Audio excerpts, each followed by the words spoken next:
دوستو یاد رکھنا، تگڑا اور مضبوط جوان پتہ کون ہوتا ہے؟ جس کی نظریں پوری طرح اس کے کنٹرول میں ہوں۔ یہ علامت جوانی ہے۔ جس آدمی کا پوری طرح، دو لوگ دنیا میں کبھی کوئی کارنامہ سر انجام نہیں دے سکتے، ایک جو حرام کھاتا ہو، ایک جس کی نظر ناپاک ہو۔ محمد بن قاسم جب یہاں آئے تھے نا،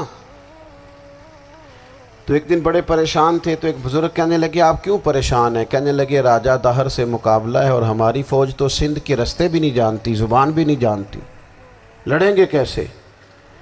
دو چار دن کے بعد ان بزرگوں کی دوبارہ محمد بن قاسم سے ملاقات ہوئی تو بڑے خوش تھے۔ کہا اب آپ کیوں خوش ہیں؟ کہنے لگے وہ میرا مقابلہ نہیں کر سکتا، میں نے تحقیق کر لی ہے۔ کہا کیوں؟ کہنے لگے نظر کا گندہ ہے، اور جو نظر کے گندے ہوتے ہیں وہ میدانوں میں ٹھہرا نہیں کرتے۔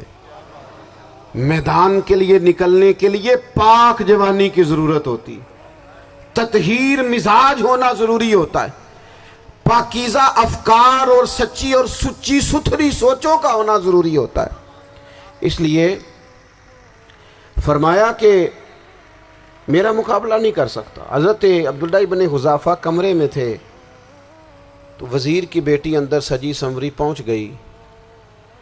جیسے ہی آپ نے اس کفر کی چال کو دیکھا تو تیمم کر کے نفل شروع کیے۔ وہ ساری رات بیٹھی رہی، رب کا بندہ ساری رات عبادت کرتا رہا۔ عبادت بڑا سہارا ہے، مصلی بڑا سہارا ہے اللہ کے بندوں۔ صبح دروازہ کھولا، وزیر نے اپنی بچی سے پوچھنا چاہتا تھا رزلٹ کیا نکلا، تو وہ کہنے لگی پیچھے ہٹ جا، اب تیرا میرا تعلق کوئی نہیں، میں نے نبی پاک کا کلمہ پڑھ لیا۔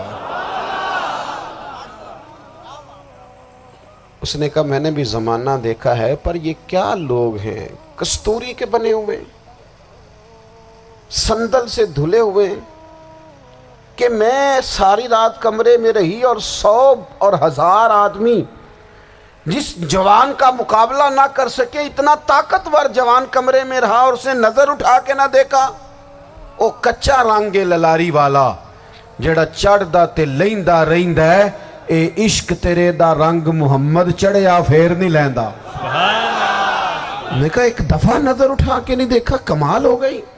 اتنے بڑے لوگ، اتنی بڑی سعادت مندی، فیروز بختی، معاملہ فہمی حد ہو گئی۔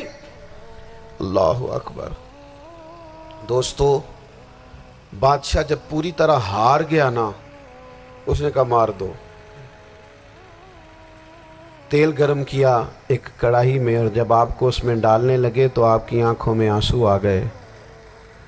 بادشاہ کا خیال ہوا شاید نرم ہو گئے ہیں، کہنے لگا روئے کیوں؟ فرمانے لگے سوچتا ہوں جان ہی ایک ہے، کتنا مزہ ہے اس کی راہ میں جان دینے کا، کتنی لذت ہے اس کے نام پر مرنے میں، کتنا لطف ہے۔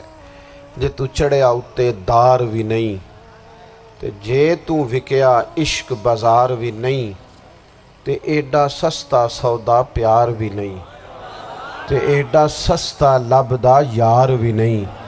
کئی جنگل گانے پیندے نہیں، کئی دوزخ لنگنے پیندے نہیں، جے وہ اس ملوں بھی مل جاوے، ایدوں سستا ہور بپار بھی نہیں۔ تے کچھ سمجھ نہ آوے لوکاں نوں وہ کادے نال شہید کرے، ڈٹھی یار دے ہاتھ تلوار بھی نہیں، پر او دا خالی جاندہ وار بھی نہیں۔ کہنے لگے ایک جان ہے نا، تو دل کرتا ہے ہزاروں ہوتی تو ایک ایک کر کے محبوب کے نام پہ قربان کرتا، جب میرے پاس ہے ہی ایک، کروں کیا؟ حضرت عبداللہ ابن حذافہ رضی اللہ تعالیٰ عنہ جب روئے اور بادشاہ نے یہ بات سنی، تو بادشاہ اٹھ کے کھڑا ہو گیا، سارے وزیروں مشیروں کو کہنے لگا تم نے کہا تھا نا بندہ ضائع کرنے والا نہیں، یہ بھی ضائع کرنے والا نہیں۔ کہنے لگا میرا ماتھا چومو، تم جیسے لوگوں کو قتل نہیں کرنا چاہیے، آزاد کرنا چاہیے۔ عزیز اپنی زندگی سے نا یہ بہت زیادہ ہرس، ہوس، طمع، اور یہ کسی بات کی بھی ہو، ہرس صرف پیسوں کی نہیں ہوتی ہے، شہرت کی بھی ہوتی ہے، یہ بیماری انسان کو اقتدار کی بھی ہوتی ہے، تعریف کی بھی بیماری ہوتی ہے، یہ سارے نقص ہوتے ہیں لوگوں کو، اور معاذ اللہ بعض جبوں کبوں کے اندر بھی ہوتے ہیں، وہاں بھی پنپتے ہیں۔ اپنی زندگی جب تک اس سادگی میں نہیں لاؤ گے جو رسول پاک نے عطا فرمائی ہے، جب لوگ آسانیوں میں پوری طرح الجھ گئے تو پھر وہ دور ہوئے اور کفر چڑھ گیا۔ دوسری بات، اللہ کے محبوب صلی اللہ تعالی علیہ وسلم کی محبت ہم سے تقاضا کرتی ہے کہ ہم اس مشن کے لیے کام کریں جس مشن کے لیے رسول پاک نے کام فرمایا ہے۔ ہم سارے کام بڑے مضبوطی سے، سوچ سمجھ کے، تدبر سے، حکمت سے، تقاضوں کو مد نظر رکھتے ہوئے کرتے ہیں سارے کام۔ دین کے کام میں ہمارا مزاج نہیں ہوتا، او ہو جائے گا جی، آپ بسم اللہ پڑھیں جی، شروع کریں جی۔ آپ تقاضوں کو سمجھیں، چیزوں کو دبائیں نہیں، چیزوں پر غور کریں۔ کسی کے ذہن کی سطح پر سوال ابھرتا ہے، اس کا تسلی بخش جواب دیں۔ اپنی زندگی میں دین کے کام کے لیے اپنے آپ کو وقف کریں، اور دین کے کام کے بہت سارے پہلو ہیں۔ ہزاروں لوگوں کو قرآن پاک ٹھیک پڑھنا نہیں آتا، ہزارہا لوگ ہیں جو قرآن مجید کے مطالب سے آگاہ نہیں ہیں، دین کی بنیادی ضروریات سے لوگ نابلد ہیں۔ میں آپ کو کس طرح یہ بات سمجھاؤں کہ ہزاروں کی تعداد میں طلاقیں اس لیے ہوتی ہیں کہ مردوں کو طلاق کے مسئلے نہیں آتے، انہیں پتہ نہیں ہے کہ مجھے حقوق زوجین کے معاملے میں کیسے چلنا۔ ڈھیر سارے گھروں میں تباہی اس لیے ہے کہ تربیت اولاد کا دینی منہج ہمیں نہیں پتا۔ اپنا حصہ ملائیں دین کے کام میں۔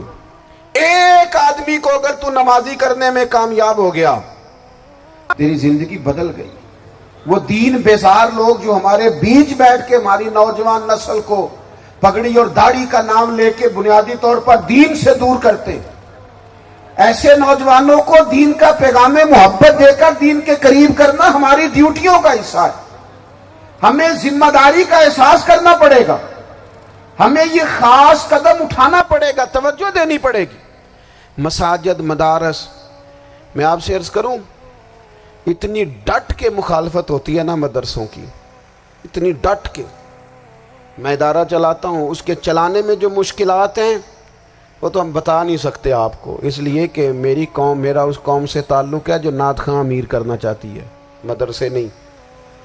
ہاں، نقیب خطیب پیدا کرنا چاہتی ہے، شعر و شاعری کی زندگی کو پروان چڑھانا چاہتی ہے۔ فقط ہمارا ان لوگوں سے تعلق ہے جو لاکھوں کروڑوں روپیہ محافل پہ لگائیں گے، اور قاری صاحب بیچارے اگر مسجد کا کوئی ہونے والا کام کسی وقت بتا دیں گے تو وہ بڑی مشکل آ جائے گی ان کے لیے۔ یہ کیسے ہو سکتا ہے، آپ نے یہ ڈیوٹی بتا دی۔ مدارس، اور جتنا اہم رول دین کو پھیلانے میں مدارس اسلامیہ کا ہے، اتنی زبردست، لوگوں کا خیال ہوتا ہے میری طرح کے لوگ شاید کام کرتے ہیں، ڈیوٹی کرتے ہیں۔